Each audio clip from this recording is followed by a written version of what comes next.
با عنایت الهی توانستیم با کمک مشترک و اقدام مشترک ارتش و سپاه یکی از پیشرفته‌ترین هواپیماهای امریکا رو که دارای ویژگی‌های خاصی هست در دام در واقع جمهوری اسلامی ایران گرفتار بکنیم. طول دوبال این هواپیما حدود 26 متر، طول بدنه 4.5 متر و ارتفاع آن 1 متر و 84 سانتی متر است و دارای سیستم‌های پیشرفته جمع‌آوری اطلاعات در ابعاد الکترونیکی، تصویری و مخابراتی و سامانه‌های راداری مختلف است. فرمانده نیروی هوافضای سپاه افزود این هواپیما از جهت نوع ساخت و پوشش رادارگریز طراحی شده و از حیث فناوری آخرین نمونه هواپیماهای پیشرفته است که آمریکا مورد استفاده قرار می‌دهد. این هواپیما از نوع هواپیماهای استیلز و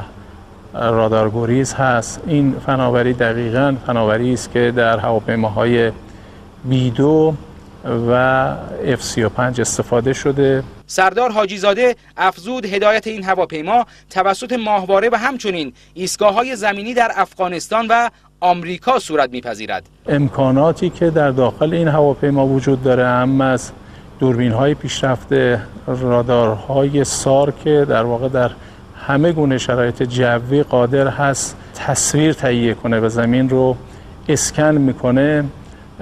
این یک تکنولوژی و فناوری پیشرفته هست. فرمانده نیروی هوافضای سپاه تاکید کرد کارشناسان و متخصصان نظامی به خوبی واقفند که این هواپیما چه اطلاعات تکنولوژیکی ذی قیمتی با خود دارد.